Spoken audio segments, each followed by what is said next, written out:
जोहार साथियों। एक शानदार सेशन में आप सबों के साथ फिर से जुड़ गए हैं। तो ये शानदार सेशन आज का होगा किस पे? ये शानदार सेशन होगा यूजीसी नेट पे।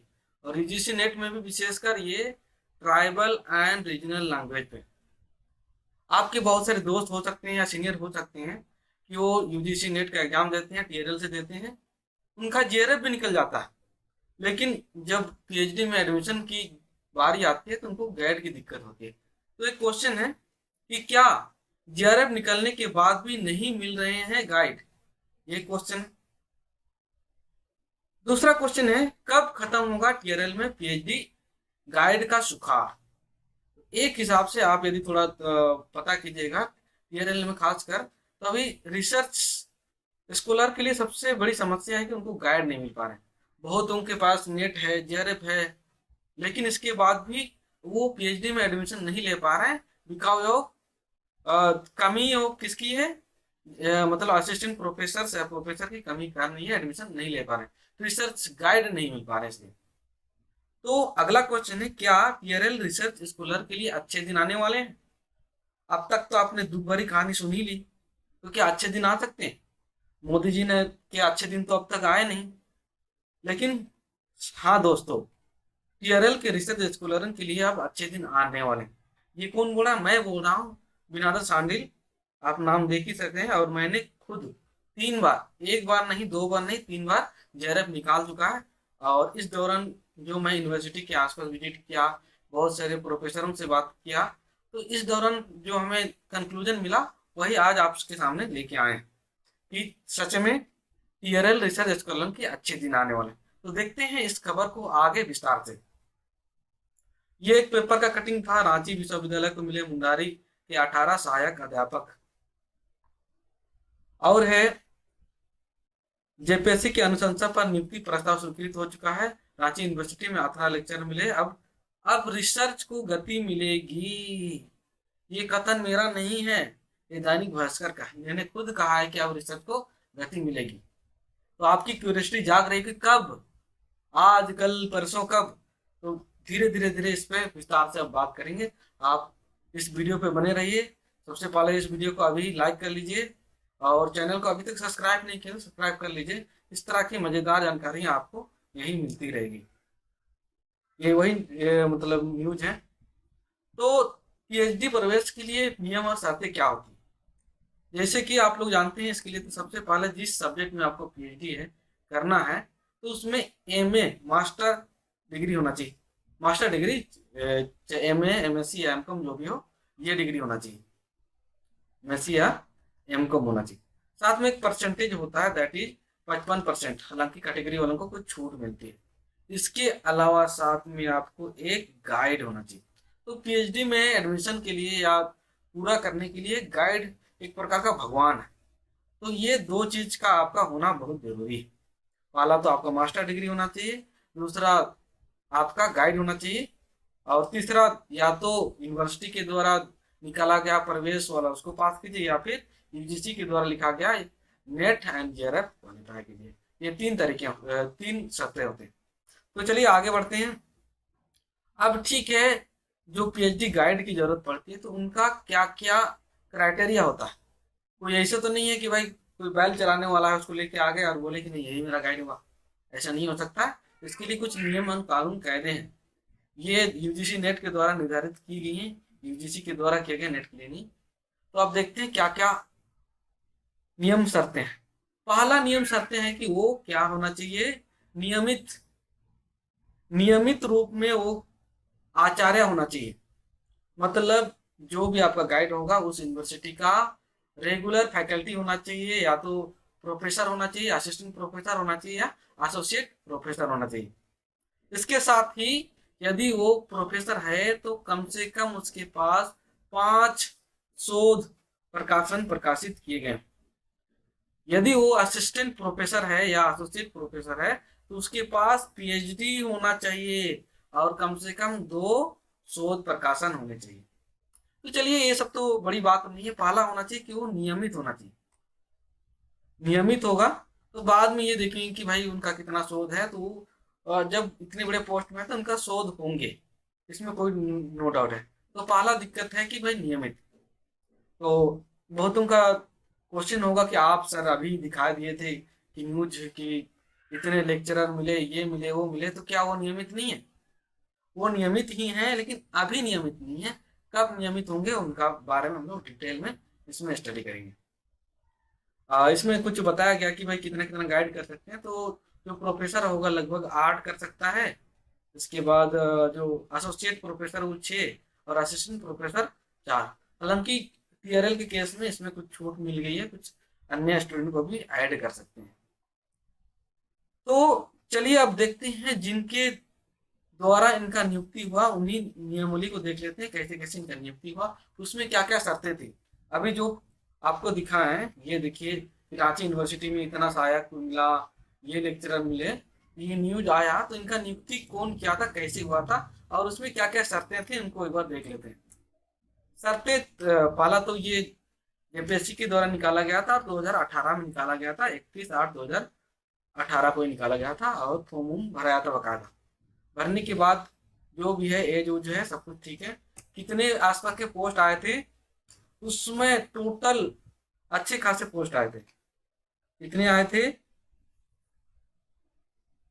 टोटल हैं 552। 552 के आसपास के असिस्टेंट प्रोफेसर के पोस्ट आए थे। सारे सब्जेक्ट के थे, केवल टीआरएल के नहीं। अकेले टीआरएल की बात करें तो वो में लगभग 5, लगभग नहीं 5 थे। उसके बाद खड़िया में भी 5, कोटा में 5, कुरमाली में 2, कुड़ुक में 16, मुंडारी में 25, नागपुर में 4, और 5 परगने में 7। हालांकि जितना दिया है सारा के सारा कुछ ना कुछ सीट खाली रह गई थी। तो इतना तो पक्का है कि मतलब अच्छे खासे असिस्टेंट प्रोफेसर अब नियुक्त हो चुके हैं, वो भी रेगुलर रेगुलर हो गए हैं, परमानेंट हो गए हैं। लेकिन उनका जो एक होता है नियम, क्या नियम होता है? नियम ये होता है कि यहाँ देखिए पॉइंट नंबर 3 क्या बोल रहा है कि जब भी आप कोई भी सरकारी जॉब में जाते हैं तो जैसे ही ज्वाइनिंग करते हैं वैसे ही आपको परमानेंट घोषित नहीं किया जाता।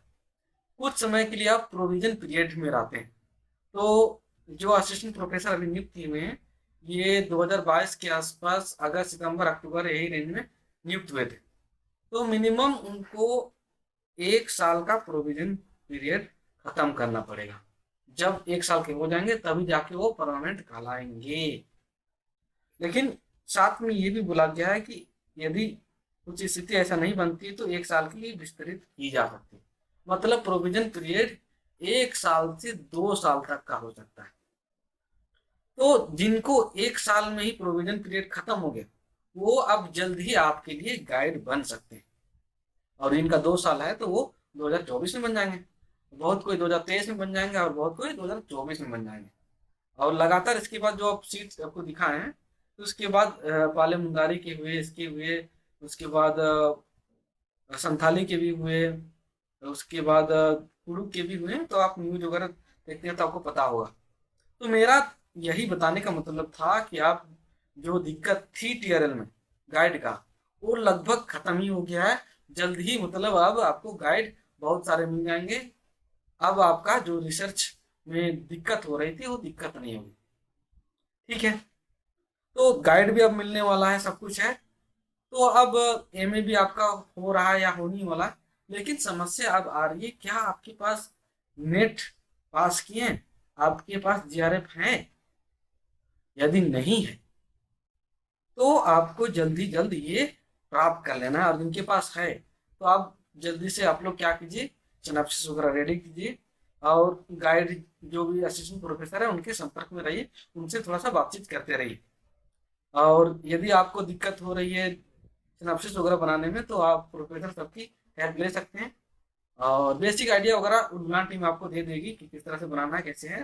तो आप हमारे टीम के साथ भी संपर्क कर सकते हैं, इसमें कोई दिक्कत नहीं है, बेझिझक आप संपर्क कर सकते हैं। आपको कोई दिक्कत हो रही थी, लेकिन दिक्कत उन लोगों के लिए जिनके पास अभी तक ना नेट है ना जेआरएफ। तो आप इसके लिए क्या करना है, जिनका अभी तक नहीं है तो उनको भाई अभी फॉर्म आया हुआ है यूजीसी नेट जून 2023 का। अब इसको अति शीघ्र आज ही भर लीजिए, आज या कल में भर लीजिए और तैयारी में लग जाइए। इसका एग्जाम होने वाला है 13 जून से लेके 22 जून के बीच। अभी 1 महीना केवल आपके पास समय। तो जो लोग पहले से तैयारी कर रहे हैं उसके लिए तो ठीक है, जो अभी तक तैयारी स्टार्ट नहीं किए, जी जान लगा दीजिए भाई, क्योंकि जो समस्या था गाइड का वो अब सोल्व हो ही गया, लगभग ऑलमोस्ट सोल्व हो गया। अब एक ही समस्या है कि आपके पास जीआरएफ नहीं। जिनके पास नेट है तो वो लोग भी अब ध्यान लगाइए कि किसी तरह जीआरएफ लेके आइए इस बार जीआरएफ लेके आइए। बहुत तुमको ये भी बोलेंगे कि सर आप अभी बता रहे हैं एक ही महीना समय है, तो अब इतना जल्दी हम लोग क्या करेंगे। हालांकि मैं तो पहले से ही आपको गाइड करता रहा हूँ, हालांकि यदि आपके पास वीडियो लेट में आया है तो कोई बात नहीं, अभी एक महीना है, इसमें थोड़ा सा जी जान लगा दीजिए। तो इस फॉर्म को कौन कौन भर सकते हैं, जिन्होंने भी एमए में एडमिशन ले लिया है, एमए के फर्स्ट ईयर में हो वो भर सकते हैं, एमए के सेकेंड ईयर में हो आप भर सकते हैं, और पास आउट हैं वो तो भर ही सकते हैं। तो बहुतों का दिक्कत ये भी हो रहा है कि नहीं सर अभी एक महीने में पॉसिबल नहीं लग रहा, तो अब क्या करें। जिनको लग रहा है कि एक महीने में पॉसिबल नहीं है तो ये एग्जाम तो दे ही, इससे आपको एक बेसिक आइडिया आ जाएगा किस तरह से एग्जाम होता है। बहुत बार ऐसा भी देखा गया है कि आपके पास तैयारी अच्छा है लेकिन आपको ऑनलाइन एग्जामिनेशन का आइडिया नहीं है, कंप्यूटर हैंडल का आइडिया नहीं है, जिस कारण से आपका सिलेक्शन नहीं होता। तो इसीलिए फॉर्म भरिए, आपकी तैयारी है या ना हो, कम से कम एक आइडिया हो जाए किस तरह के क्वेश्चन आते हैं, कैसे माहौल होता है, ठीक है। इसलिए सब लोग अभी के अभी भर दीजिए, जो भी एमए के फर्स्ट ईयर में हो, एमए के सेकंड ईयर में हो या फिर पास आउट हो वो भर सकते हैं। अब बात आती है तैयारी की, जिनका ढंग से तैयारी नहीं हुआ है और उनको लग रहा है कि भाई एक महीने में अभी नहीं निकाल पाएंगे, तो वो टारगेट कीजिए यूजीसी नेट, वो भी को कौन सा दिसंबर 2020 का। ये साल में 2 बार एग्जाम होती है, तो अगले एग्जाम के लिए तैयारी में लग जाइए, तभी जाके आपका कुछ हो सकता है। उलगुलान टीम चैनल पे डेडिकेटेड तरीके से काम कर रही है, इसमें नो डाउट है, चाहे यूट्यूब में हो चाहे गूगल मीट पे हो, हर जगह मैं आप लोगों को गाइड करता ही जा रहा हूँ। तो आप यदि आपको लगता है कि आपको गाइड की ज़रूरत है तो आप हमसे संपर्क कर सकते हैं। यूजीसी नेट पेपर 1 पे डील की जा रही है, यूजीसी नेट टीआरएल पेपर 2 पे। यदि आप जेएसएससी का तैयारी कर रहे हैं तो जेएसएससी मुंडारी, एपीएससी मुंडारी, जेटेट मुंडारी, मुंडारी का टेस्ट यदि चाहिए वो भी मिल जाएगा। इसके अलावा हम लोग जेएसएससी सीजीएल के कंप्लीट कोर्स पे भी काम कर रहे हैं, और आप दरोगा बनना चाहते हैं, झारखंड पुलिस बनना चाहते हैं तो इनके फॉर्म जल्दी आने वाला है, तो इसमें भी हम क्या कर रहे हैं, गाइड कर रहे हैं। मैं जैसे कि मैं पहले बता चुका हूँ कि मैं 3 बार मेरा जेआरएफ हो चुका है और कई सालों से बच्चों को गाइड कर रहा हूँ, पढ़ा रहा हूँ। तो 5 ईयर प्लस का मेरा टीचिंग एक्सपीरियंस है। जो हमसे पढ़ते हैं उनको भली भांति पता है, उनसे आप फीडबैक ले भी सकते हैं। विस्तृत जानकारी के लिए आपको क्या करना है, उलगुलान का जो यूट्यूब चैनल है उसको सब्सक्राइब कर लेना है। इसके अलावा अपना जो ऐप है, एप्लीकेशन है, वो आपको गूगल प्ले स्टोर या प्ले स्टोर में मिल जाएगा, तो आप वहाँ से संपर्क कर सकते हैं, ठीक है, कोई दिक्कत नहीं है, वहाँ आप डाउनलोड कर सकते हैं। इसके अलावा यदि आप नहीं डाउनलोड कर पा रहे हैं तो इस नंबर पर संपर्क कर लीजिएगा, आपको डाउनलोड करने के दिशा निर्देश दे दिए जाएंगे, इस तरह से होगा। इसके अलावा इसका लिंक आपको यहाँ मिल जाएगा। तो चलिए, आप सबों को इस सेशन में जुड़ने के लिए बहुत बहुत धन्यवाद, और आपका दिन शुभ हो, और कोई भी दिक्कत हो आप उलगुलान टीम से संपर्क कर सकते हैं। जोहार।